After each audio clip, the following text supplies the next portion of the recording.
ওয়ালাইকুম আসসালাম, কেমন আছো? ভালো। কি করো? কিছু না। আজমিরা বিথি ও মানিকের রাগের পারদ একটু হলেও গলতে শুরু করলো। সম্প্রতি সামাজিক যোগাযোগ মাধ্যম ফেসবুকে একটি লাইভ ভিডিও দেখা যায়, যেখানে ছিল আজমিরা বিথি ও মানিক। তাদের মধ্যে দীর্ঘ 40 দিন পর এই প্রথম ভিডিও কলে কথা হলো। পুরো সময়টা একজন আরেকজনকে দোষারোপ করলো। দর্শক, চলুন পুরো লাইভ ভিডিওটি দেখা যাক। ওয়ালাইকুম আসসালাম, কেমন আছো? ভালো। কি করো? কিছু না। আচ্ছা, আমার টিকটকে কিছু পোস্টগুলো দেখো তুমি? এই নাম্বারে তুমি কল দিতা? আমি ঢাকাতে কেন? কাজে আসছিলাম একটু। আর যাই হোক, এখন আমি কিছু একটা পোস্ট করছিলাম। এটা কি মানে জানো তো? আমার ব্লগ লিস্ট আছে তো, তাই আমি বলুন তো আপনার ফোনটা দেন।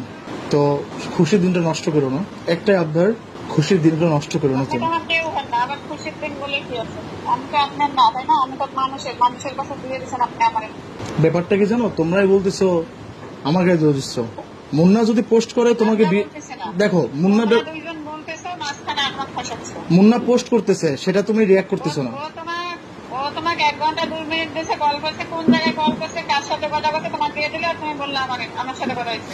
এখন মুন্না যদি বলে যে মানিক, তুমি ছাড়তেছো। আচ্ছা মুন্না যদি বলে যে মানিক ফেক আইডি থেকে এসএমএস করছে, সেটা বিশ্বাস করে যে মানিকের বিরুদ্ধে লাইভ করতে পারবো, তাও তোমার পার্সোনাল ভিডিও নিয়ে, তাহলে তার কথা আমি কেন বিশ্বাস করবো না? আচ্ছা, আমার এগুলো বলতে করতে কোনো ইন্টারেস্ট নাই, বাবু কানতেছে, রাখি। দর্শক, কেমন লাগলো আজমিরা বিথি ও মানিকের আজকের লাইভ ভিডিওটি ভালো লাগলে অবশ্যই আপনার মতামত কমেন্ট বক্সে জানিয়ে দিন। আর এমন ভিডিও পেতে লাইক, কমেন্ট, সাবস্ক্রাইব করে আমাদের পাশে থাকুন। ধন্যবাদ।